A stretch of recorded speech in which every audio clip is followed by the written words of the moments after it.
اعوذ باللہ من الشیطان الرجیم ومن يشاقق الرسول من بعد ما تبين له الهدى ويتبع غير سبيل المؤمنين نوله ما تولى ونصله جهنم وساءت مصيرا۔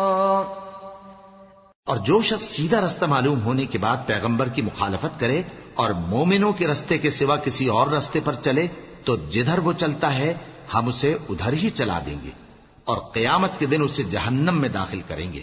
اور وہ بری جگہ ہے۔ بسم اللہ الرحمن الرحیم، الحمد للہ رب العالمین، والصلاة والسلام على اشرف الانبیاء والمرسلین وعلى آلہ واصحابہ اجمعین ومن تبعهم بإحسان الى یوم الدین، اما بعد۔ رمضان سے پہلے کتاب السنہ کا جو باب فی الخلفاء تھا، خلفاء سے متعلق باب، وہ ہم پڑھ رہے تھے۔ جو بالکل آخری درس ہمارا تھا اس میں ہم نے حجاج بن یوسف کے مختلف مناسبتوں سے کی گئی تقریریں یا خطبے جو اس نے دیے تھے مختلف مناسبتوں سے، ان کا تذکرہ ہم نے سنا، اور یہ مسئلہ میں نے بیان کیا تھا کہ حجاج بن یوسف کا تذکرہ اس باب میں اس لیے کہ یہ خلفاء کا تذکرہ ہے اور کتاب السنہ ہے، اس میں حجاج بن یوسف کا تذکرہ لا کر اصل میں یہ بتانا بھی چاہتے ہیں کہ صحابہ کے بعد، خاص طور پہ خلافت راشدہ کے بعد جو لوگ حکمران ہوئے، ان لوگوں کی حکمرانی کے لیے حجاج بن یوسف جیسے لوگوں نے ہر طرح کا جو ہے زور لگایا، جائز ناجائز سب طریقے اپنانے کی کوشش کی، لیکن صحابہ کی جو خلافت یعنی خاص طور پہ خلافت راشدہ کا جو دور ہے وہ اس قسم کی ساری برائیوں سے پاک ایک دور تھا جس میں انصاف قائم تھا۔ تو کبھی جیسے کہتے ہیں کہ ضد سے ضد کی پہچان ہوتی ہے، تو اس لیے بھی ذکر کیا گیا کہ یہ بتائیں کہ صحابہ کے دور جو تھا، خلافت راشدہ جو تھا، اس جیسا دور جو ہے اس کے بعد کا دور نہیں رہا۔ تو خود جب زمانہ بگاڑ کا شکار ہوتا ہے تو اس سے پہلے جو اچھا زمانہ ہوتا ہے، اچھا دور ہوتا ہے، لوگ اس کو یاد رکھتے ہیں۔ اسی مناسبت سے حجاج بن یوسف کا یہاں تذکرہ کیا، اور یہ بات بھی غالباً میں نے بتائی تھی کہ یہ سنن ابی داؤد کے سب نسخوں میں یہ روایتیں نہیں حجاج بن یوسف سے متعلق، بعض نسخوں میں یہ روایتیں سرے سے پائی نہیں جاتی ہیں۔ تو یہ اصل مقصد تھا۔ اب باب فی الخلفاء میں خلفاء سے متعلق کچھ اور حدیثیں باقی رہ گئی ہیں، ان کو آج ہم لوگ انشاءاللہ پڑھیں گے، اور ممکن ہے آج خلافت سے متعلق جو باب ہے وہ ختم ہو جائے گا۔ آج کے درس میں جو سب سے پہلی حدیث ہے وہ امام ابو داؤد رحمۃ اللہ علیہ نے پیارے نبی صلی اللہ علیہ وسلم کے غلام ہیں جن کا نام تھا سفینہ، سفینہ جو ہے غلام کا نام تھا، ان سے روایت کیا اپنی سند سے۔ کہتے ہیں سفینہ کہ رسول اکرم صلی اللہ علیہ وسلم نے فرمایا کہ خلافت النبوۃ 30 سنہ ثم یؤتی اللہ الملک او ملکہ من یشاء۔ قال سعید قال لی سفینۃ امسک علیک ابا بکر سنتین وعمر 10 وعثمان 12 وعلی كذا۔ قال سعید قلت لسفینہ ان هؤلاء يزعمون ان عليا لم يكن خليفة لم يكن بخليفة۔ قال كذبت استاه بني الزرقاء يعني بني مروان۔ پیارے نبی صلی اللہ علیہ وسلم سے سفینہ جو اللہ کے نبی صلی اللہ علیہ وسلم کے غلام ہیں وہ روایت کرتے ہوئے کہتے ہیں کہ اللہ کے رسول صلی اللہ علیہ وسلم نے فرمایا کہ نبوت کی خلافت، خلافت کہتے ہیں جانشینی، جگہ لینا، یعنی نبی اکرم صلی اللہ علیہ وسلم کے بعد نبی اکرم صلی اللہ علیہ وسلم کے طریقے پر حکومت کرنے والے آپ کے جانشین جو ہوں گے، آپ صلی اللہ علیہ وسلم کے طریقے پر حکومت کرنے والے جو جانشین ہوں گے 30 سنہ 30 سال تک ہوں گے، 30 سال۔ ثم یؤتی اللہ الملک، پھر اللہ تبارک و تعالی بادشاہت،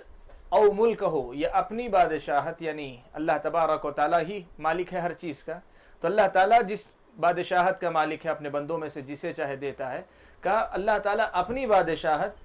من یشاء جسے چاہے دے دیں گے۔ اب یہاں 30 سال جو خلافت کے تھے، سفینہ خود راوی کہتے ہیں سعید کہ سفینہ جنہوں نے مجھ سے حدیث بیان کی صحابی نے، انہوں نے خود مجھے کہا کہ اب حساب کر لو ابو بکر کے 2 سال، حالانکہ 2 سال 2.5 سال سے زیادہ مدت ہے تقریباً، لیکن عرب کا طریقہ ہے یہ کہ وہ کسر جو ہوتا ہے یا تو اس کو پلس کر کے جو ہے 3 بنا لیتے ہیں 2.5 کو، یا اسے جو مائنس کر کے 2 بول دیتے ہیں۔ یہاں انہوں نے کسر سے کام لیا ہے، کہا ابو بکر کی خلافت 2 سال، عمر کی خلافت 10 سال اور عثمان کی خلافت 12 سال۔ اس طرح تم حساب لگا لو تو کتنے ہو جائیں گے، 2 اور 10 12 اور پھر اس کے بعد ان کے 12، پورے 24 سال ہو جائیں گے، 24 سال جو مکمل کہیں، اور اگر اس کے ساتھ جو کسر تھی حضرت ابو بکر کی خلافت میں اور دوسری خلافتوں میں اس کو شامل کر لیں گے تو کچھ اور سال، 1.5 سال 2 سال تقریباً 1.5 سال تقریباً اور بڑھ جاتا ہے۔ کہا پھر اس کے بعد ثم علی کذا، کہا ان تینوں کے ساتھ حضرت علی کی اتنی مدت، کتنی مدت ذکر نہیں کیا، علی کی اتنی مدت، اور تقریباً ان 4 کا زمانہ ملا کر 30 سال کے آس پاس ہو جاتے ہیں۔ یہ جب انہوں نے بیان کیا، سفینہ نے جب یہ بات بیان کی تو سعید کہتے ہیں کہ میں نے کہا، سفینہ سے پوچھا کہ یہ لوگ تو کہتے ہیں کہ علی رضی اللہ تعالیٰ عنہ خلیفہ نہیں تھے، یہ لوگ سے مراد جو ہے یہ زمانہ بنو امیہ کا ہے، اور بنو امیہ معلوم ہے حضرت علی رضی اللہ تعالیٰ عنہ اور حضرت معاویہ کے درمیان جو جنگ ہوئی تھی، اس زمانے کے بعد جب حضرت معاویہ کے ہاتھ میں اختیار آیا تو اس کے بعد سے ان کے خاندان میں چلائی، تو بنو امیہ کے دور میں یہ بات ہو رہی تھی، تو انہوں نے کہا بنی امیہ کے لوگ تو کہتے ہیں کہ حضرت علی خلیفہ نہیں تھے۔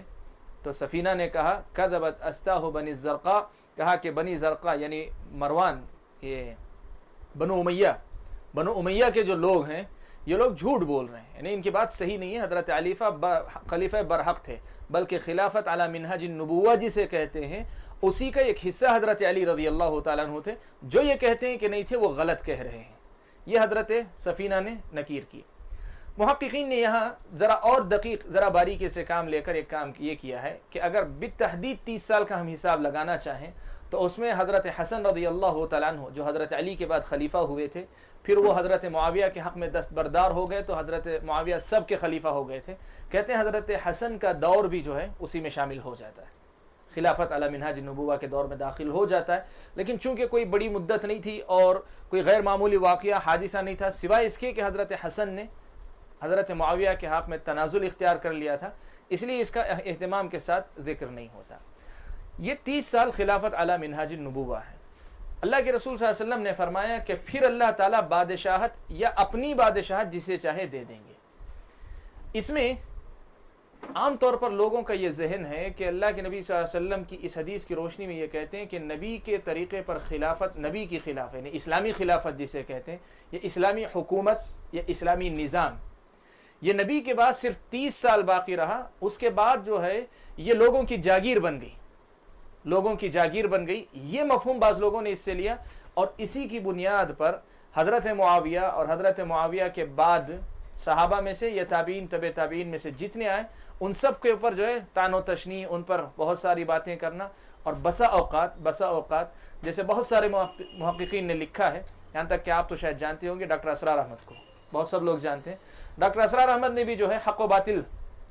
کی کشمکش کے موضوع پر کتاب لکھی ہے، تو اس میں جو ہے یہ نقطہ لکھا ہے کہ خلافت، جب خلافت راشدہ کا دور جیسے ہی ختم ہوا، وہیں سے جو ہے اسلامی خلافت، بلکہ جو ہے حضرت عثمان کے زمانے سے جو بگاڑ شروع ہوا تو اسلامی خلافت غیر اسلامی خلافت بن کر رہ گئی۔ یہاں اس مسئلے کو جو ہے ذرا اچھی طریقے سے آپ سمجھیں۔ اللہ تبارک و تعالیٰ نے، اللہ کے رسول صاحب نے 2 لفظ استعمال کیے، ایک خلافت کا لفظ استعمال کیا، دوسرا ملک کا لفظ۔ لوگوں نے یہ تصور اس سے لیا کہ خلافت ہو تو برحق ہوگی، ملوکیت اگر ہو، بادشاہت اگر ہو تو اس کا مطلب یہ ہو جائے گا کہ وہ غیر اسلامی حکومت ہو کر رہ جائے گی۔ دیکھیں یاد رکھیں، اسلامی شریعت کی نظر میں خلافت یہ ہمیشہ مقدم اور افضل ہے، لیکن اگر کبھی ایسا ہوا کہ یہ خلافت منتقل ہو کر بادشاہت کے مرحلے میں داخل ہو جاتی ہے تو اسلامی شریعت اسے جو ہے غیر اسلامی نظام سے تعبیر نہیں کرتی۔ اگر خلیفہ خلافت کے باب سے منتقل ہو کر آئے لیکن اسلامی حکومت اسلامی نظام کو نہ چلائے تو وہ اسلامی حکومت نہیں ہوگی، وہ غیر اسلامی حکومت ہوگی۔ لیکن وہی ایک حکمران خاندانی حسب و نسب کی بنیاد پہ منتخب ہو کر آ رہا ہے لیکن اسلامی نظام کو نافذ کرتا ہے، اسلامی شریعت کو نافذ کرتا ہے، تب پھر وہ اسلامی حکومت قرار پائے گی۔ گرچہ اس فرق کو ہم یقیناً تسلیم کریں گے، ہمیشہ ملحوظ رکھیں گے کہ بات جو خلیفہ کی ہوگی وہ بادشاہ کے اندر کبھی نہیں آ سکتی۔ عجیب معاملہ آپ دیکھیں گے کہ اس ایک مسئلے کو بنیاد بنا کر اسلامی خلافت کی نفی اور یہ تاثر دینے کی کوشش کر رہے ہیں کہ اللہ کے نبی صلی اللہ علیہ وسلم جو اسلامی نظام قائم کیے تھے، حکومت قائم کیے تھے، نبی کے بعد وہ صرف 30 سال باقی رہی، 30 سال سے زیادہ اس کی مدت نہیں۔ اس کا مطلب یہ نہ ہوا کہ اس کی بنیاد ہی کمزور تھی۔ لوگ نہیں سوچتے کہ جو ہے جو وہ گفتگو کر رہے ہیں اس کا اثر کہاں تک پہنچے گا۔ یہ ایسی بات نہیں، یہ ایسی بات نہیں۔ اگر یہی مسئلہ ہوتا تو پھر حضرت عمر ابن عبدالعزیز رحمۃ اللہ علیہ کو 5واں خلیفہ راشد کبھی نہیں کہتے۔ وہ ملوکیت ہی کا ایک حصہ نہ تھے، بنو امیہ کے دور ہی میں انہی کے طریقے پر جو منتخب ہو کر آئے تھے حضرت عمر ابن عبدالعزیز رحمۃ اللہ علیہ۔ لیکن حکومت کرنے کا جو طریقہ ہوتا ہے اس کی بنیاد پر فیصلہ ہوتا ہے۔ البتہ سوال یہاں یہ ہے کہ اللہ کے نبی نے تو بہرحال فرق تو کیا ہے، اللہ کے نبی نے فرق کیا ہے، تو ہاں یہ بات مسلم ہے کہ یقیناً خلافت علی منہاج النبوہ اور اس کے بعد جو ملک سے جسے اللہ کے نبی نے تعبیر کیا، ان دونوں کے درمیان فرق یقیناً ہے۔ اس لیے کہ فرق نہیں ہوتا تو اللہ کے نبی اس تحدید کا فائدہ کیا ہوتا؟ 30 سال سے زیادہ خلافت 30 سال قائم رہے گی علی منہاج النبوہ۔ تو اہل علم نے اس کی وضاحت کرتے ہوئے کہا کہ حکومت کا نظام اور سسٹم چلانے کے اندر نبی اکرم صلی اللہ علیہ وسلم کا طریقہ غالب جو رہے گا وہ جو ہے 30 سال تک رہے گا۔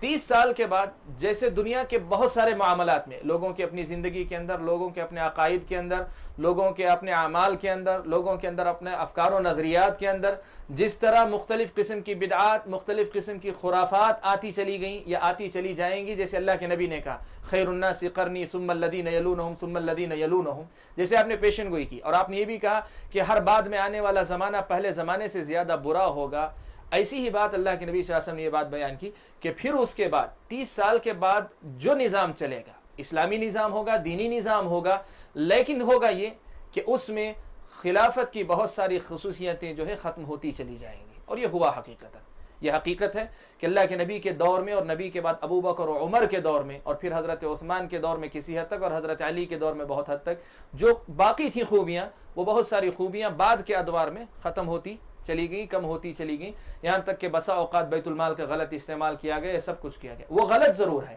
لیکن ان غلطیوں کو بنیاد بنا کر سراسر اس بنیاد کو ہی غیر شرعی قرار دینا، یہ اسلامی شریعت کے نظر میں صحیح نہیں ہے۔ اس کے لیے بعض اہل علم نے اللہ کے نبی صلی اللہ علیہ وسلم کی اس حدیث کے اس لفظ سے بھی استدلال کیا، کہا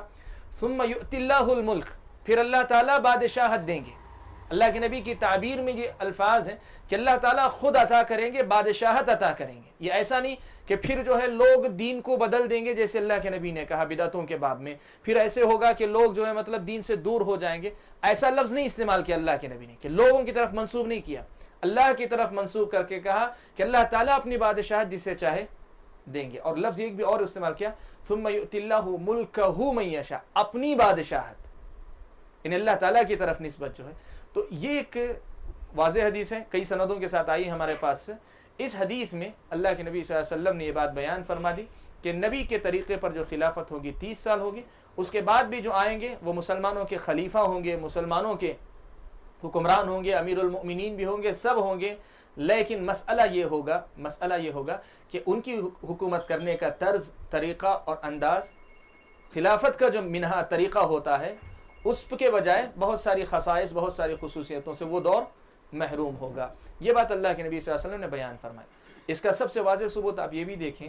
کہ جتنے بڑے کارنامے ہوئے احادیث کی تدوین سے لے کر علوم کی، دین کی تدوین، حفاظت کی جتنی خدمات آپ بات کریں، ائمہ اسلام میں سے بڑے بڑے جتنے نام لیں، آپ دیکھیں گے تقریباً جو ہے یہ بنو امیہ کے دور میں اور بنو عباس کے دور میں ہی ہوئی۔ سوال یہ ہے کہ اگر یہ غیر اسلامی حکومتیں ہوتی تو علماء، اہل علم اور ایسے اہل علم جن کے دین اور ایمان اور ان کے جو ہے تقوی و پرہیزگاری کی ہم گواہی دیتے ہیں، کیا وہ جو ہے اس پر خاموشی اختیار کرتے کہ غیر اسلامی حاکم ہے یا غیر اسلامی نظام ہے اور اس کے خلاف احتجاج نہ کریں؟ ہاں یہ ضرور تھا کہ اس نظام کے اندر جو ذمہ دار تھا اس کے اندر کوتاہیاں تھیں، اس پہ ضرور نکیر کرتے تھے، بہت زیادہ انکار کرتے تھے، جہاں جیسا موقع ملتا اس پر نکیر کرتے تھے۔ اور یہ حق ہے کہ نبی کے زمانے سے جیسے جیسے خلافت دور ہوتی گئی ہے، خرابیاں اس کے اندر آئی ہیں، لیکن یہ معاملہ بالکل ویسا ہے جیسے جو زندگی کے ہر میدان میں ہوا۔ دین جیسے جیسے اللہ کے نبی کی زندگی سے دور ہوتا جا رہا ہے، خرابیاں اس کے اندر جو لوگ پیدا کرتے گئے، زندگی کے اندر لوگ جتنے زیادہ اللہ کے نبی کے دور سے دور ہوتے گئے اتنی ہی زیادہ دنیا داری خود ان کے اندر آتی گئی۔ تو یہ جو بگاڑ ہر طرح ہر میدان میں آیا، ویسے جو حکومت کا جو نظام ہے، اسلامی نظام، اس کے اندر بھی آیا۔ ہم یقیناً یہ کہیں گے کہ یہ نظام کے اندر جو خرابی اس کو دور کریں، جیسے ہم کہتے ہیں کہ بدعتوں سے اسلام کو پاک کریں، جیسے ہم لوگوں کو کہتے ہیں کہ اعمال کو اپنے اچھے کریں، گناہوں سے اپنے آپ کو پاک کریں، جیسے ہم کہتے ہیں کہ تقوی و طہارت کو اپنا شعار بنائیں، بالکل ویسے ہی نظام کے معاملے میں، حکومت کے معاملے میں بھی ہم یہی کہیں گے کہ اسلامی نظام کو خالص خلافت علی منہاج النبوہ کی طرز پر چلائیں۔ یہ ہماری خواہش ہوگی، ہم اس کے لیے کوشش کریں، لیکن اس کا یہ مطلب ہرگز نہیں ہونا چاہیے کہ ہم یہ کہیں کہ سارے کے سارے جو ہے مطلب غیر اسلامی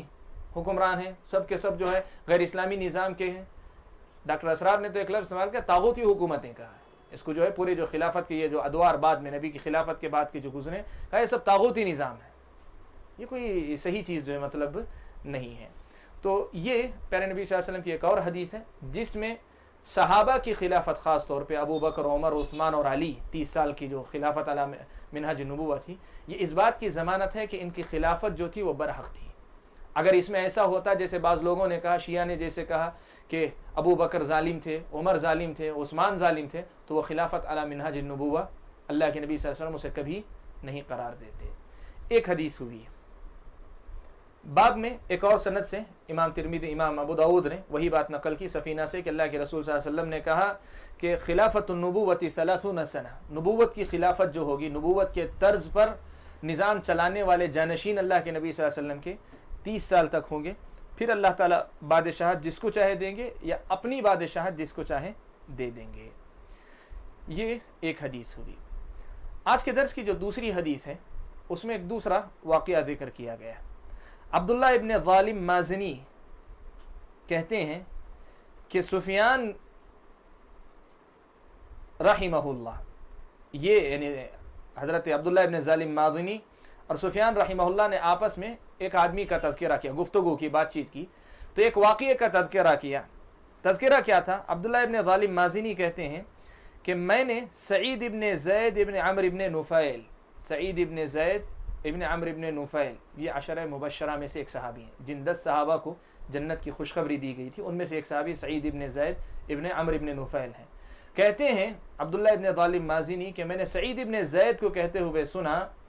کہ جب فلاں آدمی کوفے کو آیا اور فلاں آدمی کو خطبہ دینے کے لیے کھڑا ہوا، نام نہیں لیا انہوں نے، یعنی ایک آدمی آیا کوفہ میں حکمران بن کر اور ایک آدمی کو اس نے تقریر کرنے کے لیے کھڑا کیا، تو کہتے ہیں عبداللہ ابن ظالم کہ سعید ابن زید نے میرا ہاتھ پکڑا، میرا ہاتھ پکڑ کر کہا کہ الا تری الی ھذا الظالم، کیا تم اس ظالم کو نہیں دیکھتے ہو جو خطبہ دے رہا تھا؟ اصل میں ہوا یہ کہ جو آدمی تقریر کر رہا تھا وہ جو ہے حضرت علی رضی اللہ تعالیٰ عنہ کی شان میں گستاخی کر رہا تھا، یعنی حضرت علی کو، جیسے ابھی ہم پڑھ کر آئے کہ بہت سارے لوگ کہتے تھے کہ ان کی خلافت بنو امیہ میں سے، کہ ان کی خلافت برحق نہیں تھی، یا تو کہا حضرت سعید ابن زید نے عبداللہ ابن ظالم کے ہاتھ کو پکڑ کے کہ تم اس ظالم کو نہیں دیکھتے کہ کیا کہہ رہا ہے حضرت علی کے بارے میں؟ کہا اس کے بعد اشہد علی التسع، میں 9 کے بارے میں گواہی دیتا ہوں انہم فی الجنہ، کہ وہ جنتی تھے، 9 صحابہ کے بارے میں، 9 افراد کے بارے میں گواہی دے رہا ہوں کہ وہ جنتی تھے، ولو شہدت علی العاشر لم ایثم، یا قال ابن ادریس والعرب تقول لم آثم، کہا کہ اگر میں چاہوں تو 10ویں آدمی کے بارے میں بھی کہوں گا کہ وہ بھی جنتی ہے، اور اگر ایسا کہوں تو وہ جو ہے میرا ایسا کہنا جو ہے کہنے میں غلط نہیں ہوں گا، میں گنہگار نہیں ہوں گا۔ کون 9 آدمی جنتی ہیں؟ یہ 10واں کون ہے؟ خود انہوں نے کہا، کہتے ہیں کہ عبداللہ ابن ظالم نے کہا کہ میں نے پوچھا سعید ابن زید سے یہ کون 9 آدمی ہیں جن کے بارے میں آپ کہہ رہے ہیں جنتی ہیں؟ تو انہوں نے کہا کہ اللہ کے رسول صلی اللہ علیہ وسلم نے کہا اس حال میں کہ آپ حرا پر تھے، اللہ کے رسول صلی اللہ علیہ وسلم حرا پہ تھے، تو وہاں آپ نے کہا اثبت حرا،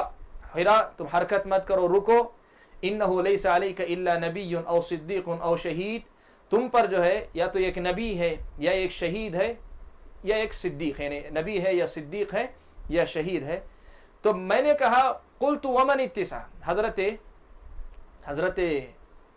سعید ابن زید اصل میں بات کو ٹالنا چاہ رہے تھے، یعنی انہوں نے صرف یہ کہنا چاہا کہ یہ ظالم جس شخصیت کو گالی دے رہا ہے، بلا بھلا کہہ رہا ہے، وہ شخصیت ان 9 میں سے ہے جن کو اللہ کے نبی صلی اللہ علیہ وسلم نے جنتی ہونے کی گواہی ضمانت دی ہے۔ تو سعید کو جو ہے عبداللہ ابن ظالم نے مجبور کیا کہ بتائیں کون ہیں وہ 9، تو انہوں نے کہا قال رسول اللہ صلی اللہ علیہ وسلم، قال انہوں نے کہا رسول اللہ صلی اللہ علیہ وسلم، پہلے نمبر پہ اللہ کے رسول کا نام لیا انہوں نے 10 آدمی میں، کہا وہ ابو بکر ہیں، وہ عمر ہیں، عثمان و علی و طلحہ و زبیر و سعد بن ابی وقاص وہ عبد الرحمن ابن عوف، 9 ہو گئے۔ قلت ومن العاشر، میں نے پوچھا کہ 10ویں کون ہے؟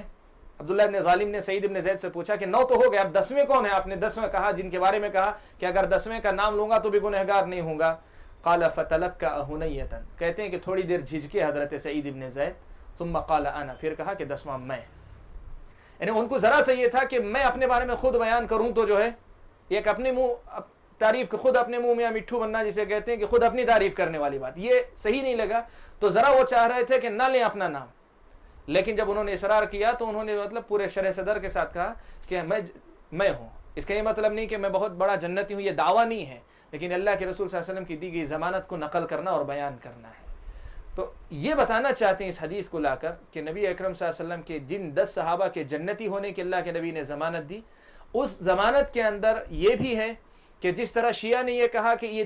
تینوں کی خلافت برحق نہیں تھی، ابو بکر، عمر اور عثمان کی، یہ تینوں ظالم تھے، یا جیسے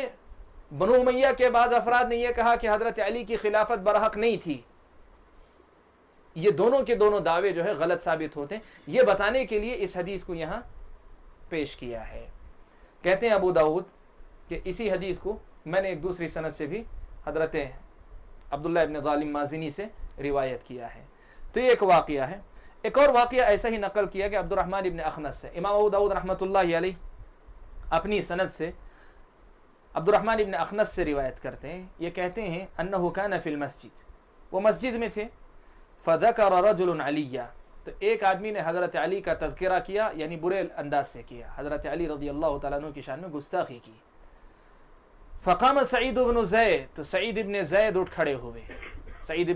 کھڑے ہوئے، فقال اشہد علی رسول اللہ صلی اللہ علیہ وسلم، میں اللہ کے رسول صلی اللہ علیہ وسلم کے بارے میں گواہی دیتا ہوں، انی سمعتہ وہو یقول، کہ میں نے آپ صلی اللہ علیہ وسلم کو فرماتے ہوئے سنا کہ 10 فی الجنہ، 10 آدمی جنت میں ہیں۔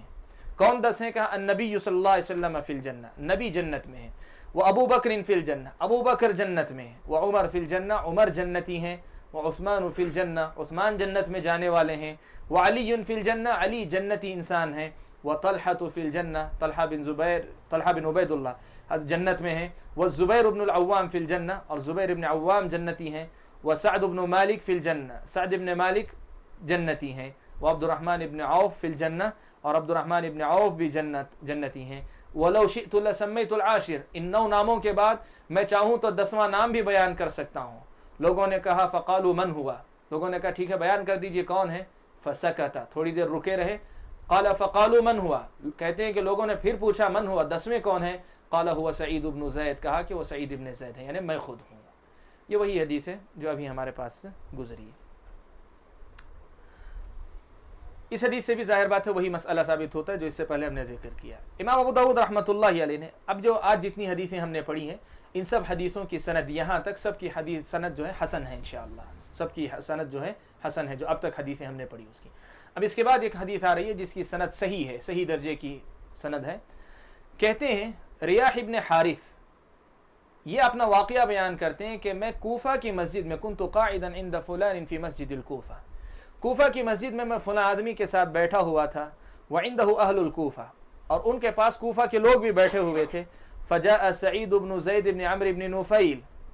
سعید بن زید بن عمرو بن نفیل آئے۔ وہ کون ہے کوفہ میں جن کے ساتھ بیٹھے ہوئے تھے؟ یہ حضرت مغیرہ بن شعبہ ہے۔ مغیرہ بن شعبہ رضی اللہ تعالیٰ عنہ بیٹھے ہوئے تھے، اور آپ کو یہ مسئلہ بتا دیں کہ حضرت علی اور حضرت معاویہ میں جس وقت جنگ ہوئی تھی تو حضرت مغیرہ بن شعبہ رضی اللہ تعالیٰ عنہ حضرت معاویہ کے ساتھ تھے، ٹھیک ہے۔ کوفہ میں یہ بیٹھے ہوئے تھے حضرت مغیرہ،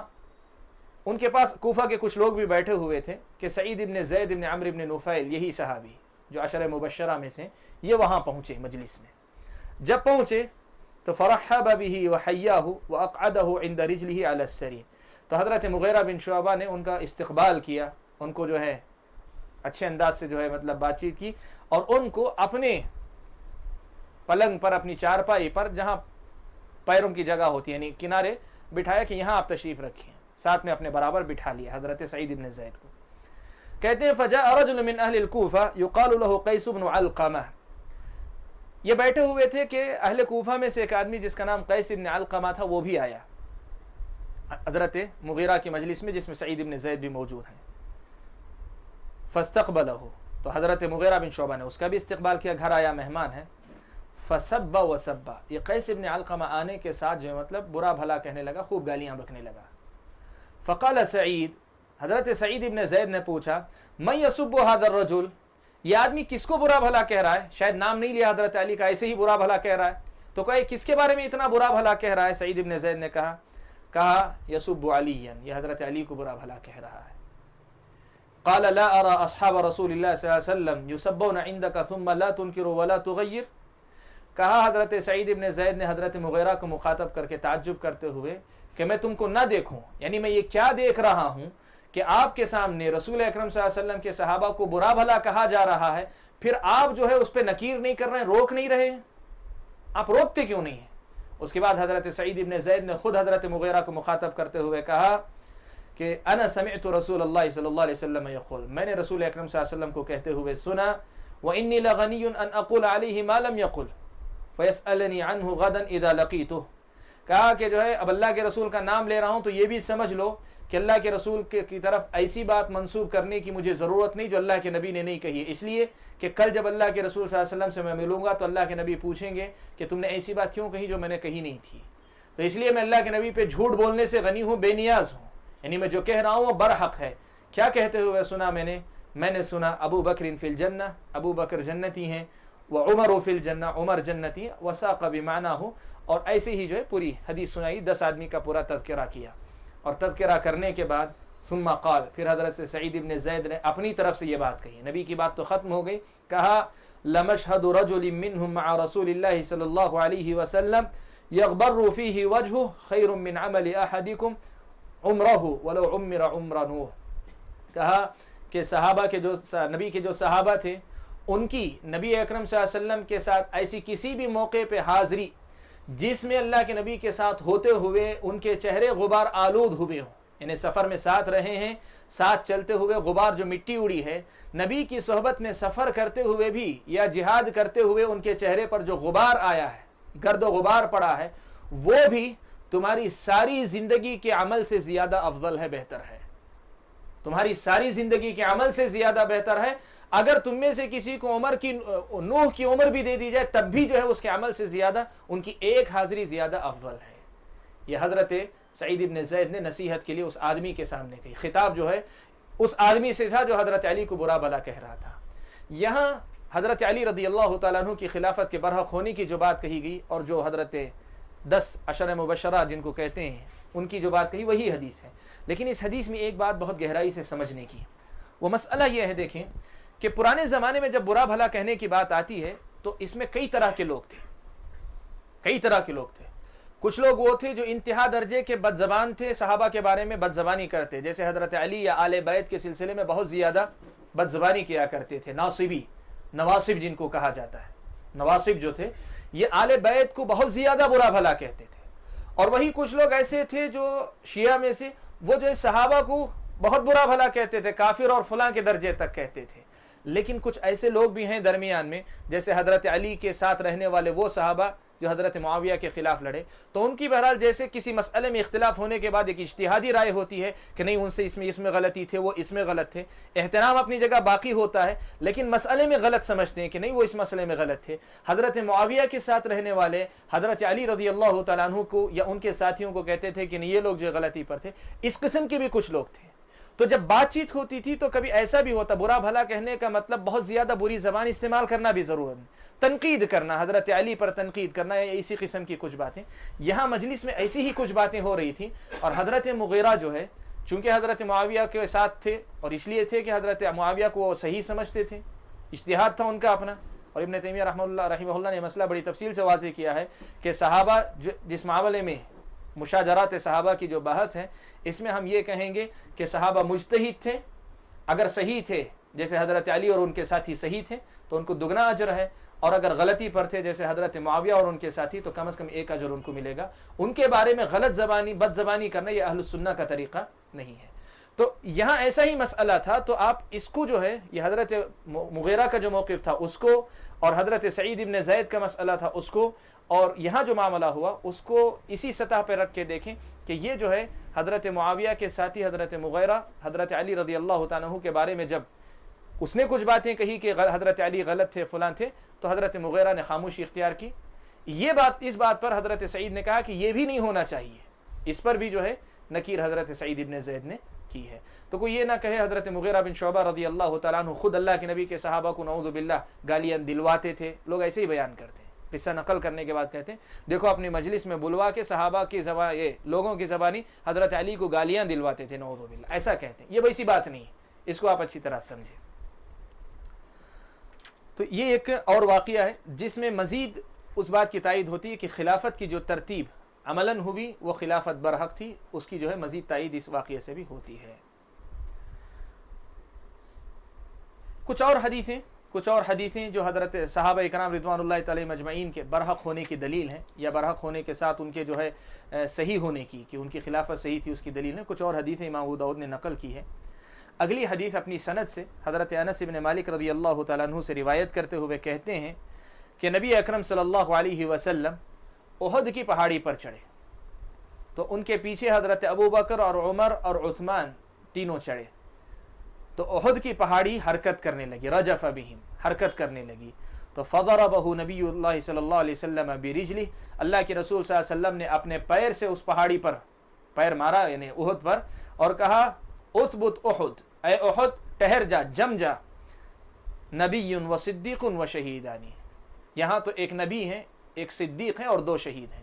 نبی تو نبی ہیں، صدیق ابو بکر ہیں، دو شہید ابو عثمان اور حضرت عمر اور حضرت عثمان ہیں. اس سے معلوم ہوا کہ نبی اکرم صلی اللہ علیہ وسلم کے بعد جو صحابہ تھے ان کی فضیلت معلوم ہوتی ہے ان تینوں کی. اور یہ بھی معلوم ہوتا ہے کہ اگر یہ ظالم اور جیسے دنیا والوں نے مختلف القاب دیے نعوذ باللہ اس قسم کے ہوتے تو نبی کی زبانی اتنی بڑی شہادت ان کے حق میں نہیں دی جاتی. اس کے بعد ایک اور روایت امام ابو داؤد نے ایک اور روایت نقل کی ہے جس میں حضرت ابو بکر کے مقام کا پتہ چلتا ہے. اس لیے کہ حضرت ابو بکر سب سے پہلے خلیفہ تھے نا، تو لوگ کہتے ہیں سب سے پہلے ظالم. آپ کو معلوم ہونا چاہیے کہ شیعہ حضرات آج بھی ہیں نا، آج بھی جب ان کے مدینہ مکہ پہنچتے ہیں تو دعاؤں کے ساتھ بد دعائیں بہت کرتے ہیں، دعاؤں کے ساتھ بد دعائیں بھی بہت کرتے ہیں. اور ان بد دعاؤں میں سے ایک دعا یہ بھی ہوتی ہے کہ اللہم لعن اول ظالم، اللہ تعالیٰ نعوذ باللہ پہلا ظالم جو تھا اس پر لعنت بھیج، دوسرا ظالم جو تھا اس پر لعنت بھیج. مقصد ہوتا ہے حضرت ابو بکر عمر نعوذ باللہ. کہنا چاہتے ہیں کہ ابو بکر پہلے ظالم تھے کہ علی کا حق مار کر انہوں نے خلافت کی، عمر دوسرے ظالم تھے جنہوں نے حضرت علی کا حق مار کر خلافت کی. تو چونکہ سب سے پہلے خلیفہ ہیں حضرت ابو بکر، ان کے لیے خصوصی ایک اور روایت نقل کرتے ہیں حضرت ابو ہریرہ سے. امام ابو داؤد اپنی سند کے ساتھ نقل کرتے ہوئے کہتے ہیں کہ رسول اکرم صلی اللہ علیہ وسلم نے کہا کہ اتانی جبرائیل علیہ السلام، میرے پاس جبرائیل علیہ السلام آئے اور میرا ہاتھ انہوں نے پکڑا اور مجھے جنت کا دروازہ دکھایا جس سے میری امت داخل ہوگی. جنت کا وہ دروازہ دکھایا جس سے میری امت داخل ہوگی. ابو بکر صدیق رضی اللہ تعالیٰ عنہ نے سنا تو کہا اللہ کے رسول، میری تو خواہش ہوتی ہے کہ کاش میں اس وقت آپ کے ساتھ ہوتا تو میں بھی وہ جنت کا دروازہ دیکھ لیتا،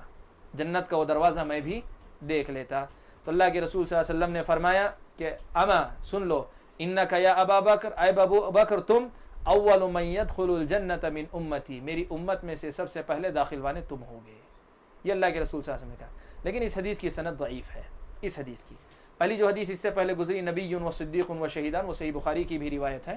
اس حدیث کی سند ضعیف ہے، لیکن اس میں کوئی شک نہیں کہ حضرت ابو بکر کے جنتی ہونے کی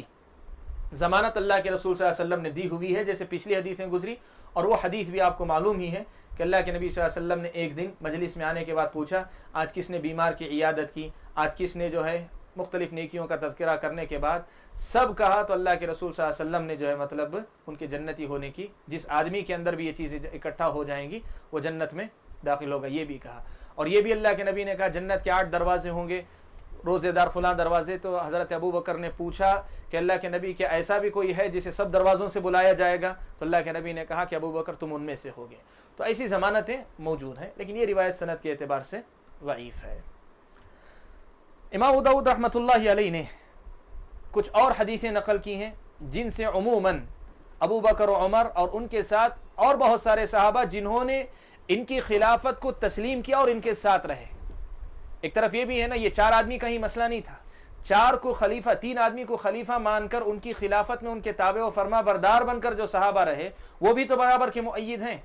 اسی لیے شیعہ یہ کہتے ہیں کہ وہ بھی ظالم تھے، جو ان کی خلافت کو مانتے ہیں وہ بھی ظالم اور مرتد تھے۔ امام ابو داؤد رحمۃ اللہ علیہ 2 حدیثیں ایسی نقل کرتے ہیں جن سے جو ہے ان کا جو یہ طرز عمل تھا، نبی کے صحابہ جنہوں نے ابو بکر، عمر اور عثمان اور ان کے بعد حضرت علی کی خلافت کو برحق مانا، وہ ان کا برحق ماننا بھی صحیح تھا۔ اس کی تائید میں امام ابو داؤد نقل کرتے ہوئے کہتے ہیں اپنی سند سے حضرت جابر رضی اللہ تعالیٰ عنہ سے کہ رسول اکرم صلی اللہ علیہ وسلم نے فرمایا کہ جہنم میں ایسا کوئی آدمی داخل نہیں ہوگا جس نے اس درخت کے نیچے بیعت کی ہے۔ معلوم ہے آپ کو فتح مکہ کے موقع پر، صلح حدیبیہ کے موقع پر حضرت عثمان کو اللہ کے نبی نے گفتگو کرنے کے لیے بھیجا۔ خبر مشہور ہو گئی کہ حضرت عثمان کو شہید کر دیا گیا ہے، تو اللہ کے رسول صلی اللہ علیہ وسلم نے بیعت لی تھی کہ جب تک حضرت عثمان کے خون کا بدلہ نہیں لے لیں گے یہاں سے ہم واپس نہیں جائیں گے۔ اس کو بیعت الرضوان کہتے ہیں، اس پر اللہ نے اپنی رضامندی کا اعلان کیا تھا۔ تو جس درخت کے نیچے بیعت ہوئی تھی، اللہ کے رسول صلی اللہ علیہ وسلم نے وہیں یہ بات کہی تھی کہ جس آدمی نے بھی اس درخت کے نیچے بیعت کی ہے وہ جہنم میں داخل نہیں ہوگا۔ تو یہ مطلب یہ ہوا کہ اگر یہ صحابہ جنہوں نے ابو بکر، عمر اور عثمان کی خلافت کو اور ان کے بعد حضرت علی کی خلافت کو بھی برحق مانا، اگر ان کا برحق ماننا غلط ہوتا، چاہے جو ہے جیسے شیعہ 3 خلفاء کے بارے میں کہتے ہیں یا نواصب بنو امیہ کے بعض لوگ جو ہے حضرت علی کے بارے میں کہتے ہیں، اگر ان کی خلافت کو تسلیم کرنا غلط ہوتا تو اللہ کے نبی کی طرف سے اتنی بڑی ضمانت نہیں دی جاتی، اس لیے کہ بیعت الرضوان میں بیعت کرنے والی ایک بڑی تعداد اللہ کے نبی کی زندگی کے بعد باقی رہی، اور انہی سب لوگوں نے ان سب کو خلیفہ مان کر ان کے ساتھ ماتحت رہ کر زندگی گزاری ہے۔ اسی طرح امام ابو داؤد رحمۃ اللہ علیہ نے حضرت ابو ہریرہ رضی اللہ تعالیٰ عنہ تک اپنی سند لے جا کر ان سے روایت کرتے ہوئے کہتے ہیں کہ رسول اکرم صلی اللہ علیہ وسلم نے یہ بھی کہا کہ رسول اکرم صلی اللہ علیہ وسلم نے بدر کی جنگ کے موقع پر اللہ کے رسول نے کہا کہ اللہ تعالیٰ نے جنگ بدر کے موقع پہ آسمان سے دنیا میں جھانک کر یہ بات کہی، اطلع اللہ علی اہل بدر، اللہ تعالیٰ اہل بدر کو دیکھیں، اللہ نے دیکھا اور کہا اعملوا ما شئتم، تم جو چاہے کرو، فقد غفرت لکم، میں نے تمہاری مغفرت کر دی ہے۔ اس حدیث میں جہاں جو ہے ایک بات کی تائید کہ ان کے برحق ہونے کی دلیل ہے، وہیں ایک بہت اہم مسئلہ بھی حل ہوتا ہے۔ دیکھیں عام طور پہ لوگ کیا کرتے ہیں، صحابہ کی جو غلطیاں اجتہادی غلطیاں رہی، تاریخ کے اندر بہت ساری ملتی ہیں، چاہے ادھر سے ہو ادھر سے کہیں سے بھی ہو، بہت ساری، ان غلطیوں کو لے کر جو ہے یہ کہتے ہیں کہ جو ہے جب غلطی کی ہے تو گفتگو کرنے میں حرج کیا ہے، اور یہ جب کہا جاتا ہے کہ صحابہ کے بارے میں گفتگو نہیں کرنی چاہیے تو وہ یہ سمجھتے ہیں کہ کہنے والے صحابہ کو معصوم عن الخطا قرار دے رہے ہیں۔ نہیں، بات ایسی نہیں ہے، صحابہ بشر ہیں، انسان ہیں، اور انسان ہونے کے ناطے سب سے غلطی ہوئی اور ہو سکتی ہے، سارے صحابہ سے، اس لیے کہ کوئی معصوم عن الخطا نہیں ہے ان صحابہ میں سے۔ تو صحابہ سے غلطی ہوئی، ان کے بارے میں گفتگو کرنے سے اس لیے نہیں روکا جاتا کہ ان سے غلطی نہیں ہوئی، اس لیے روکا جاتا ہے کہ ان کی جو غلطیاں ہوئی ہیں ان کی مغفرت اللہ تبارک و تعالیٰ نے کر دی ہے، اور گناہ سے توبہ کر لیے جانے یا گناہ کا معافی ہو جانے کے بعد پھر سے گناہ کے حوالے سے کسی کو طعنہ دینا یا اس کا تذکرہ کرنا یہ شرعاً حرام ہے۔ تو صحابہ کے بارے میں جب بات کرتے ہیں تو مقصد یہ نہیں ہوتا ہے کہ صحابہ جو معصوم عن الخطا ہیں اور آپ کہیں کہ نہیں ان سے یہ غلطی ہوئی اس لیے ہم ان کے بارے میں گفتگو کر رہے ہیں، یہ مسئلہ نہیں۔ مسئلہ یہ ہے کہ ان کی غلطی ہوئی بھی تو ان کی اتنی جو ہے مطلب اللہ تعالیٰ نے ان کے مغفرت کے سلسلے میں اتنی باتیں کہیں، اللہ کے رسول نے اتنی باتیں کہی ہیں کہ اگر ان سے غلطی ہوئی بھی ہے تو ان کی غلطیاں معاف ہو چکی ہیں، اس لیے اب ہم جو ہے ان کے بارے میں طعن و تشنیع کریں گے تو ہم غلط قرار پائیں گے۔ یہ مسئلہ ہے، یا وہی بات کہی فقط غفرت لکم، میں نے اہل بدر کو بخش دیا ہے، ان کی مغفرت کا فیصلہ میں نے کر دیا ہے۔ اس کے بعد 2 حدیثیں اور رہ گئی ہیں جس پہ باب ختم ہو جائے گا، ہم لوگ رکیں گے وہاں۔ امام ابو داؤد رحمۃ اللہ علیہ نے ابھی جو ہے ہم نے ایک واقعہ پڑھا، حضرت مغیرہ بن شعبہ کوفہ میں بیٹھے ہوئے تھے، سعید ابن زید آئے، ان کے سامنے یہ کوفے کا ایک آدمی قیس ابن علقمہ آ کر برا بھلا کہہ رہا تھا۔ تو اس سے کبھی ایسا ہوتا ہے کہ حضرت مغیرہ بن شعبہ کی دینداری یا ان کے جو ہے مطلب دینداری کے بارے میں شبہ پیدا ہو سکتا ہے، دینی حمیت اور غیرت کے بارے میں کوئی شبہ پیدا ہو سکتا ہے۔ تو امام ابو داؤد رحمۃ اللہ علیہ کی حکمت دیکھیں، یہاں ایک ایسی حدیث لائے جس سے حضرت مغیرہ بن شعبہ کا شریعت کی نظر میں مقام کیا ہے پتہ چلتا ہے۔ کہتے ہیں حضرت امام ابو داؤد رحمۃ اللہ علیہ مسور ابن مخرمہ سے روایت کرتے ہیں رضی اللہ تعالیٰ عنہ سے، اپنی سند کے ساتھ حسن درجے کی حدیث ہے یہ بھی، کہتے ہیں کہ نبی اکرم صلی اللہ علیہ وسلم حدیبیہ کے میں نکلے جنگ حدیبیہ میں پورا واقعہ ذکر کرتے ہیں. معلوم ہے واقعہ آپ کے سامنے کہ اللہ کے نبی صلی اللہ علیہ وسلم جب حضرت عثمان کے حق میں بیعت لیے تو پھر اس کے بعد وہاں سے مشرکین مکہ کی طرف سے نمائندے آئے اور آ کر اللہ کے رسول صلی اللہ علیہ وسلم سے بات چیت کیے. تو اس کے بعد معاہدہ ہوا. صلح حدیبیہ کا واقعہ اتنا ہے. اس معاہدے کی گفتگو کے دوران ایک واقعہ پیش ہے. واقعہ کیا ہوا تھا؟ کہتے ہیں کہ اتاہ عروہ ابن مسعود جو مشرکین مکہ کا نمائندہ تھا وہ اللہ کے رسول صلی اللہ علیہ وسلم کے پاس آیا. فجعل یکلم النبی صلی اللہ علیہ وسلم. عروہ ابن مسعود اللہ کے نبی صلی اللہ علیہ وسلم سے بات چیت کرنے لگا. فکلما کلمہ اخذ بلحیتہ. کیا کرتا تھا عروہ ابن مسعود؟ اللہ کے نبی کے بالکل قریب بیٹھا تھا. جب بھی کوئی بات کرنی ہوتی اللہ کے رسول صلی اللہ علیہ وسلم کی داڑھی کو پکڑتا تھا. یعنی اللہ کے رسول کی داڑھی کو پکڑ کے گفتگو کرتا تھا. یعنی وہ اظہار کے لیے کہ ہم جو ہے مطلب معاملات کو سلجھا لیں, اس کے اظہار کے لیے. والمغیرۃ بن شعبہ قائم علی رأس النبی صلی اللہ علیہ وسلم. کہتے ہیں کہ اس وقت حضرت مغیرہ بن شعبہ جو ہے اللہ کے رسول صلی اللہ علیہ وسلم کے سر پر کھڑے تھے, یعنی پیچھے کھڑے ہوئے تھے. ومعہ السیف وعلیہ المغفر. ہاتھ میں تلوار تھی اور چہرے پر جو ہے خود, لوہے کا جو خود ہوتا ہے جس میں شکل نہیں پہچانی جاتی, وہ پہنے ہوئے کھڑے ہوئے تھے. تو جب دیکھا کہ یہ مغیرہ بن یہ جو ہے عروہ بن مسعود بار بار اللہ کے نبی صلی اللہ علیہ وسلم کی داڑھی کو ہاتھ لگا رہا ہے, تو فضرب یدہ بنعل السیف. تو جو تلوار کا جو مٹھ ہوتا ہے وہ مٹھ لے کر جو عروہ بن مسعود کے ہاتھ پہ مارا. وقال اخر یدک عن لحیتی. کہا کہ اللہ کے نبی کی داڑھی کو ہاتھ مت لگاؤ, ہاتھ دور رکھو. یہ جو چیز ہے حضرت مغیرہ بن شعبہ کی حمیت اور اللہ کے نبی صلی اللہ علیہ وسلم سے محبت اور اللہ کے رسول صلی اللہ علیہ وسلم کا کتنا خیال حضرت مغیرہ بن شعبہ کو تھا, اور خود اللہ کے نبی کی نظر میں مغیرہ بن شعبہ کا کیا مقام تھا, یہ جو ہے ہمارے سامنے اس چیز کو بیان کرتی ہے. تو کہتے ہیں کہ عروہ رفع عروۃ رأسہ. عروہ بن مسعود نے جو ہے مطلب سر اٹھا کر پوچھا کہ کون ہے؟ فقال من ھذا. یہ کون آدمی ہے؟ اس لیے کہ لباس پہنے ہوئے تھے, نہیں پہچانے جا رہے تھے. فقالوا المغیرۃ بن شعبہ. لوگوں نے کہا کہ یہ مغیرہ بن شعبہ.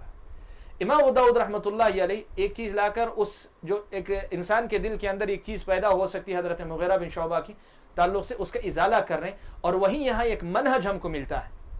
دیکھیں صحابہ کے بارے میں جب بھی آپ کوئی بات غلط سنیں تو آپ سب سے پہلا کام یہ کریں کہ اس صحابہ کی فضیلت کیا ہے, نبی نے ان کا کیا مقام بیان کیا, وہ آپ پہلے تلاش کر لیں. جب آپ وہ پڑھیں گے نا تو وہ مقام خود بخود, وہ جو دل کے اندر وسوسے پیدا ہوتے ہیں ان کا ازالہ خود بخود کر دیں گے. یہ امام ابو داؤد رحمۃ اللہ علیہ نے وہی کام کیا. لاکھ کوشش کے باوجود ایک انسان کے دل میں احساس باقی رہ جائے گا کہ بہرحال حضرت مغیرہ نے حضرت علی کے بارے میں کچھ چیزیں برداشت کی. تو کہا کہ حضرت علی کے مقابلے میں صرف نہ دیکھیں, مغیرہ بن شعبہ کو مغیرہ بن شعبہ کی حیثیت سے دیکھیں کہ ان کا شریعت میں یا نبی کی نظر میں کیا مقام تھا. اور یہ منہج ہے, آپ یاد رکھیں کہ کوئی آدمی صحابہ کی غلطی بیان کرتا ہے تو آپ آ کر جو اس کی خوبیاں بیان کریں, صحابہ کے جو فضائل ہیں ان کو آپ جو بیان کریں, تاکہ لوگ سمجھ سکیں کہ وہاں جو ہے سمجھنے میں ہم سے غلطی ہو سکتی ہے, لیکن نبی جس کے بارے میں ضمانت دے وہاں تو غلطی ہونے کا کوئی امکان نہیں نہ ہے. تو اس چیز کو ہم اور آپ سمجھیں. یہ امام ابو داؤد رحمۃ اللہ علیہ نے کیا. اور اخیر میں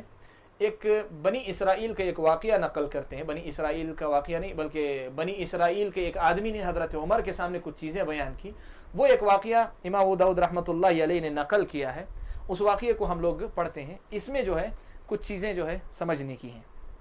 اور یہ باب کی آخری حدیث ہے. اقرع, امام ابو داؤد اپنی سند سے اقرع تک روایت کرتے ہیں. یہ اقرع جو ہے حضرت عمر کے مؤذن تھے. حضرت عمر کے زمانے میں اذان دینے کا کام کیا کرتے, مؤذن تھے.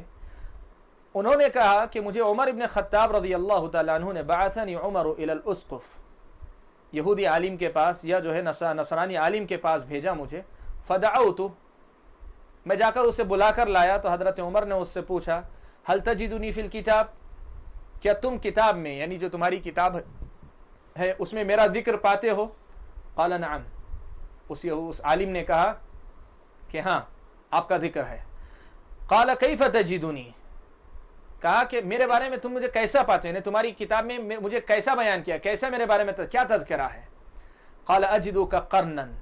میں آپ کو جو قرن پاتا ہوں. یہ قرن عربی زبان کا ایک لفظ ہے, اس کی وضاحت خود آ رہی ہے. کہا کہ میں پاتا ہوں آپ کے بارے میں کہ آپ قرن ہوں گے. قال فرفع علیہ الدرہ, حضرت عمر نے اپنا کوڑا اٹھایا اور کہا قرن مہ, یہ قرن کیا چیز ہے؟ حضرت عمر کے لیے بھی نیا لفظ تھا, نیا چیز. کہا قال قرن حدید امین شدید. قرن کے معنی جو ہے ایک مضبوط قلعہ اور ایک امانت دار، انتہائی امانت دار شخص کا معنی آتا ہے اس کا، یعنی آپ انتہائی جو مضبوط ایک قلعے کی حیثیت ہوگی آپ کی، اور بہت ہی امانت دار انسان ہوں گے، اس حکومت کے چلانے کے معاملے میں بہت ہی زیادہ امانت دار اور بہت سخت انسان ہوں گے آپ، یعنی مضبوطی سے پکڑے رہنے والے حکومت کے نظام کو۔ قال کیف تجد الذی یجیء من بعدی، حضرت عمر نے پوچھا اس آدمی کے بارے میں تم میرے بعد جو خلیفہ بننے والا ہے اسے تم کیسا پاتے ہو؟ فقال اجدہ خلیفۃ صالحا، میں پاتا ہوں کہ وہ بہت نیک خلیفہ ہوگا، غیر انہ یؤثر قرابتہ، لیکن یہ دیکھتا ہوں کہ وہ اپنے قرابت داروں کو ترجیح دیں گے، یعنی اپنے قریبی رشتہ داروں کو آگے بڑھائیں گے، وہ یہ چیز ان کی کمزوری جو ہے میں یہ دیکھتا ہوں۔ فقال عمر، تو حضرت عمر نے کہا یرحم اللہ عثمان، اللہ تعالیٰ عثمان پر رحم فرمائے 3 دن۔ وہ مطلب یہ تھا کہ حضرت عمر اور دوسرے صحابہ کو پہلے ہی سے اندازہ تھا کہ جو ہے عمر کے بعد خلافت کا مستحق کون بننے والا ہے؟ عثمان بننے والا ہے، استحقاق کے اعتبار سے ایسا سمجھتے تھے۔ حضرت عمر نے کہا کہ یرحم اللہ، اللہ تعالیٰ رحم فرمائے عثمان پر، 3 مرتبہ یہ بات کہی۔ فقال کیف تجد الذی بعدہ، کہا اس دوسرے آدمی کے بعد میرے بعد جو آئے گا وہ اس کا بتائے، اس کے بعد جو آئے گا وہ کیسا ہے؟ قال اجدہ صدأ حدید، کہا کہ میں پاتا ہوں اس کے بارے میں کہ وہ لوہے کا زنگ ہوگا، لوہے کا زنگ ہوگا۔ قال فوضع عمر یدہ علی رأسی فقال یا دفرہ یا دفرہ، حضرت عمر نے یہ بات سنی تو اپنا ہاتھ اپنے سر پر رکھ لیا، کہنے لگے کیا بدبودار بات کہی تم نے، کیا بدبودار بات کہی، یعنی دفرن کے معنی بدبو کے ہیں، کیا بدبودار بات کہی تم نے۔ فقال یا امیر المؤمنین، تو اس آدمی نے جس نے یہ بات کہی تھی وہ عالم، اس نے کہا اے امیر المؤمنین انہ خلیفۃ صالح، کہا کہ ان کا کوئی مسئلہ نہیں ہے، وہ خود بھی جو ہے ایک نیک خلیفہ ہوں گے، لیکنہ یستخلف حین یستخلف والسیف مسلول والدم محراق، لیکن مسئلہ یہ ہوگا کہ وہ خلیفہ اس حال میں بنائے جائیں گے کہ جس وقت خلیفہ بنیں گے اس وقت تلوار نیام سے باہر ہوگی اور خون بہایا جا رہا ہوگا۔ ایسے زمانے میں خلیفہ بنیں گے تو ظاہر بات ہے معاملات کو اتنی سادگی کے ساتھ، پوری شفافیت کے ساتھ جو ہے، جسے کہتے ہیں شفافیت سے مراد آپ یوں کہیے کہ بالکل جیسے اللہ کے نبی صلی اللہ علیہ وسلم کے زمانے میں ابو بکر نبی کے بعد جیسے چلا ویسے گویا نہیں چلا پائیں گے۔ تو اس نے یہ کہا، گویا مطلب یہ ہوا کہ خلل فی نفسی ان کے اندر نہیں ہوگا، حالات ایسے ہوں گے کہ ان کی خلافت ایسی ہوگی۔ قال ابو داود والدفر والنتن، امام ابو داود کہتے ہیں کہ یہ دفر کا معنی جو آیا، لفظ آیا، اس کے معنی بدبو کے ہیں۔ یہاں دونوں کی خلافت کے متعلق، حضرت عثمان اور حضرت علی دونوں کی خلافت کے متعلق چونکہ اس میں جو پیشن گوئی موجود ہے، اس لیے امام ابو داود نے ایک بات نقل کر کے کہہ دی کہ جو خرابی ہوگی نہ عثمان میں ہوگی نہ جو ہے حضرت علی کے اندر، کلاہما خلیفۃ صالح، دونوں کے دونوں نیک خلیفہ ہوں گے، لیکن حالات ایسے ہوں گے کہ حضرت عثمان رضی اللہ تعالیٰ عنہ اپنے قرابت داروں کو جو ہے موقع دیں گے، لیکن وہ چیز جو ہے بعد میں غلط ثابت ہوگی، اور حضرت علی رضی اللہ تعالیٰ عنہ ایسے زمانے میں خلیفہ بنیں گے کہ تلوار نیام سے نکلی ہوئی ہے، تو پھر جو ہے تلوار باہر ہوگی تو خون ضرور بہے گا۔ ان حالات کی وجہ سے ایسے ہوگا۔ لیکن اس قسم کے واقعات کے سلسلے میں یہاں شارح حدیث نے بڑی اچھی بات ایک لکھی ہے، وہ آپ کے سامنے نقل کر دوں۔ وہ کہتے ہیں کہ دیکھیں اللہ کے رسول صلی اللہ علیہ وسلم کی احادیث میں جو بات تھی ہم اسے سمجھیں، اسے جو ہے تصدیق کریں، اس کی تائید کریں۔ یہ بنی اسرائیل کی بات ہے، بنی اسرائیل کی بات ہے، اور بنی اسرائیل کے سلسلے میں ضابطہ ہم کو یہ دیا گیا ہے کہ نہ تو آپ اس کی تصدیق کریں اور نہ ہی تکذیب کریں۔ آپ روایت کر سکتے ہیں، روایت کر دیں، نہ آپ اس کی تصدیق کر سکتے ہیں نہ اس کی تکذیب کرتے ہیں۔ جس چیز کی تصدیق و تکذیب نہیں ہو سکتی اس کو بنیاد بنا کر آپ جو ہے ایک کو غلط دوسرے کو صحیح کہنے پہ جائیں تو یا اس سے بڑی غلطی اور کچھ نہیں ہوگی۔ اس لیے یہ بنی اسرائیل کی روایت سمجھ کر چھوڑ دیں۔ اس کے مقابلے میں احادیث جو ہمارے سامنے گزری اور بہت ساری احادیث جو ہیں ان کی روشنی میں یہ یقین رکھیں کہ خلافت جو تھی وہ اعلیٰ منہاج نبوہ تھی، بالخصوص خلافت راشدہ، چاروں خلفاء جن کو ہم کہتے ہیں، یا حضرت حسن کو ان کے ساتھ شامل کر کے 5ویں خلیفہ، یہ سب جو ہے انشاءاللہ اعلیٰ منہاج نبوہ تھے۔ ان کے بعد کی حکومتیں بھی اسلامی نظام تھا، اسلامی حکومتیں تھیں۔ یہ اور بات ہے کہ وہ خلافت کی خصوصیتوں میں سے بہت ساری خصوصیتوں سے محروم تھی، اور یہ خرابی بالکل ویسی ہی ہے جیسے زندگی کے ہر معاملے میں اور دین کے سارے ابواب کے اندر بعد کے ادوار میں جیسی خرابیاں آئیں ویسے حکومت کے نظام میں بھی خرابیاں آئیں، اور جیسے ہم وہاں نکیر کرتے ہیں یہاں بھی نکیر کہیں گے۔ لیکن انکار کرنے کا یہ مطلب نہیں کہ ہم اسلامی نظام ہی کو باطل نظام قرار دے دیں اور دنیا کے سامنے یہ پیغام دیں کہ رسول اکرم صلی اللہ علیہ وسلم کی خلافت قائم کردہ، آپ کی قائم کردہ حکومت صحیح بنیادوں پہ نبی کے بعد صرف 30 سال باقی رہی، تو یہ جو ہے بہت کمزور حکومت ثابت ہوگی۔ یہ اللہ کے نبی صلی اللہ علیہ وسلم پر ایک طرح سے بالواسطہ طور پر اعتراض کرنے والی بات ہوگی، اس لیے یہ کہنا صحیح نہیں ہے۔ یہاں پہنچ کر بابن فی الخلفاء جو تھا، خلافت کا جو باب تھا، جس کو میں نے بتایا آپ کے سامنے کہ کتاب السنہ میں امام ابو داؤد لا کر یہ بتانا چاہتے ہیں کہ یہ سب سے پہلا مسئلہ تھا جس کو بنیاد بنا کر لوگوں نے جو ہے گڑبڑ کی، چاہے وہ خوارج کی بات ہو، حضرت عثمان اور حضرت علی کی خلافت کو اور حضرت علی اور معاویہ کو کافر قرار دیا، یا حضرت عثمان کی خلافت کو بھی غیر اسلامی خلافت قرار دیا خوارج نے، یا شیعہ کی بات لے لیں جنہوں نے سرے سے کہا کہ یہ تینوں کے تینوں بے بنیاد تھے یا ظالم تھے۔ یہ جو پہلا سنت سے انحراف کا ایک بڑی شکل، ایک بڑا معاملہ پیش آیا تھا، اس کی وضاحت امام ابو داؤد رحمۃ اللہ علیہ نے اس باب کے اندر کی۔ اللہ سے دعا کیجئے کہ اللہ تعالیٰ مجھے اور آپ سب کو خلافت کے متعلق جو باتیں صحیح احادیث میں آئی ہیں یا تاریخ کے صحیح اور مستند حوالوں سے ہم کو ملتی ہیں، ان کی روشنی میں ہم صحابہ کے متعلق حسن ظن قائم رکھیں، تمام صحابہ سے متعلق، اور ان کے درمیان جو اختلافات ہوئے ان کے بارے میں جیسے ابن تیمیہ نے کہا ہم یہ سمجھیں کہ وہ مجتہد تھے، صحیح کیا ہے تو دگنے اجر کے مستحق، اگر اجتہاد میں ان سے چوک ہوئی ہے تو وہ ایک اجر کے کم از کم مستحق ہوں گے۔ ان کے بارے میں اپنی زبانوں کو محفوظ رکھیں، یہی ہم اور آپ کو سبق ملتا ہے۔ یہ اہل السنہ کے اصولوں میں سے ایک اہم اصول ہے، ان تمام باتوں کا خیال رکھنا۔ واللہ تعالی اعلم، وسبحانک اللہم وبحمدک، اشہد ان لا الہ الا انت، استغفرک واتوب الیک۔ حسن درجے کا ہے، حسن درجے کی روایت ہے، یہ آخری اثر جو ہے حسن درجے کا ہے، لیکن وہی بات، یہ بنی اسرائیل کی ایک روایت ہے۔ مجھے کہنا صاحب شارح نے جو بات لکھی ہے بہت صحیح بات لکھی ہے کہ عام طور پر لوگ کیا کرتے ہیں، باپ کی جو صحیح حدیثیں ہیں، جو واضح حدیثیں ہیں جس میں سب کے مقام کو، سب کی خلافت کو، جیسے خلافت النبوت 30 سنہ ایک دم واضح حدیث ہے، اس کو نہ دیکھ کر جو ہے آدمی ان دونوں وہ بنی اسرائیل کے ایک آدمی کی بیان کردہ روایت کو لے کر ان پہ طعن و تشنیع کرے، یہ بے بنیاد بات ہوگی۔ جی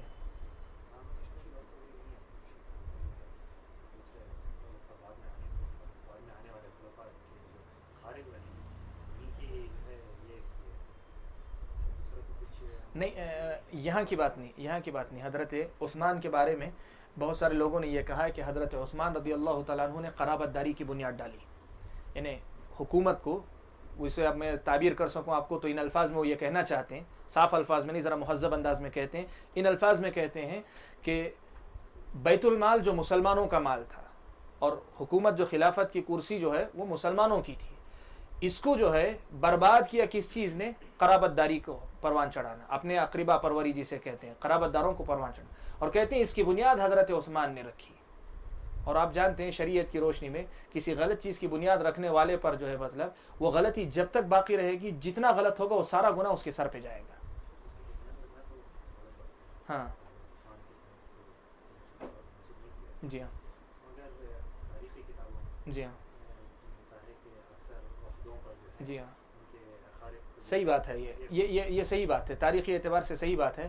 حافظ صلاح الدین یوسف نے خلافت و ملوکیت میں بڑی اچھی بات کی ہے، کہتے ہیں کہ اگر آپ اس کو آپ جائزہ لے کر دیکھیں گے تو یہ کچھ ایسی بات بنتی ہے، یہ ایسا نہیں ہے کہ اہل ہو نا اہل ہو جیسے بھی ہو، چونکہ میرا قرابت دار ہے اس لیے حضرت عثمان نے متعین کیا ہو، ایسا نہیں ہوا ہے۔ حضرت عثمان کے زمانے میں جو خلفاء، جو عمرا تھے مختلف، جیسے کوفہ، بصرہ یا ادھر ادھر سب جو عمرا تھے، ان میں کی ایک بڑی تعداد ایسی ہے جو اللہ کے نبی، کچھ تعداد ایسی ہے جن کو اللہ کے نبی نے خلیفہ امیر بنا کر بھیجا تھا وہ باقی تھے، کچھ کو حضرت ابو بکر نے متعین کیا تھا وہ باقی تھے، اور ایک بڑی تعداد ایسی ہے جو حضرت عمر کے متعین کردہ تھے وہ باقی تھے۔ اس کے بعد حضرت عثمان آئے تو انہوں نے بھی جو متعین کیا۔ تو اگر آپ اس تقسیم کی روشنی میں دیکھنا چاہیں تو اکثریت خلفاء کی، عمرا کی، حضرت عثمان کے زمانے میں جو عمرا تھے ان میں کی اکثریت ایسی ہیں جن کی تعین خود حضرت عثمان نے نہیں کی، وہ پہلے سے متعین تھی، حضرت عثمان کے زمانے میں وہ کنٹینیو کی، یعنی مستسلسل وہ برقرار رہا ہے، اور اس کے بعد حضرت عثمان نے جن کو متعین کیا ان میں اگر قریب نظر آتے ہیں تو اس میں دو پہلو آپ دیکھیں۔ پہلا پہلو یہ کہ ایسی بات آپ کو نظر نہیں آئے گی کہ نا اہل تھے یا جو ہے مطلب ان کے اندر صلاحیت نہیں تھی، لیکن حضرت عثمان نے صرف قرابت داری کی وجہ سے متعین کر دیا ہے۔ اب اگر کوئی آدمی قابل ہے اور قابلیت کی بنیاد پہ خاندان کے آدمی کو متعین کرتا ہے تو اس میں اعتراض کی کیا بات ہے؟ اعتراض اس وقت ہوتا جب نا اہل ہوتا، قرابت داری کی بنیاد پہ متعین کیا جاتا۔ حضرت عثمان نے ایسا نہیں کیا، تاریخ اس کی گواہ ہے، دیکھ لیں۔ اور اس سے بڑھ کر صلاح الدین یوسف نے جو ایک اور تجزیہ کیا، بڑا شاندار تجزیہ ہے، وہ کہتے ہیں کہ ایک چیز یہ بھی آپ دیکھیں کہ عام طور پر جو ہے ٹیم مختصر ہوتی ہے تو آدمی سب سے باخبر ہوتا ہے، افراد اگر پھیلتے چلے جاتے ہیں تو عام طور پر آدمی اپنے قریبی لوگوں سے زیادہ واقفیت رکھتا ہے۔ حضرت عثمان کی جو سادگی بیان کی گئی ہے، حضرت عثمان کے اندر جو ان کی دینداری اور تقوی اور دین کی خاطر قربانیاں، اس زمانے میں جب لوگوں کو پیسے کی ضرورت تھی، حضرت عثمان نے کتنا خود خرچ کیا، اس سب کو دیکھتے ہوئے ہم یہی کہہ سکتے ہیں کہ انہوں نے قرابت داری کے جذبے کے تحت متعین نہیں کیا، بلکہ انہوں نے جو ہے جن پہ نظر گئی ان میں دیکھا اپنے قرابت داروں میں،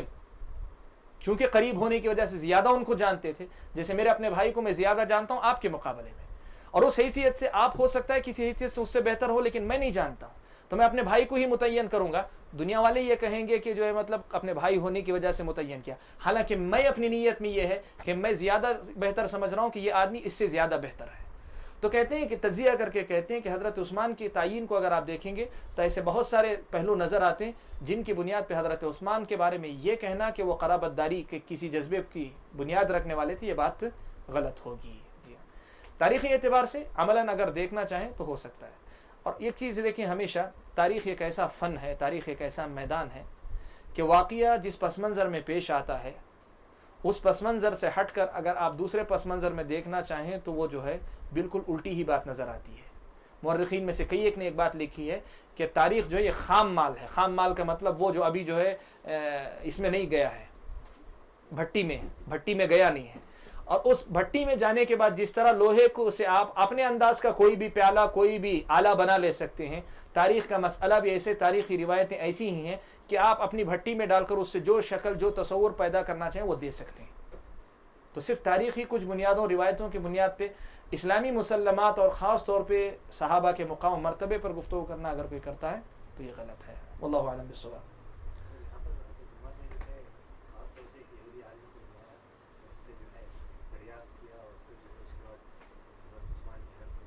رحمت کی دعا کیجیے.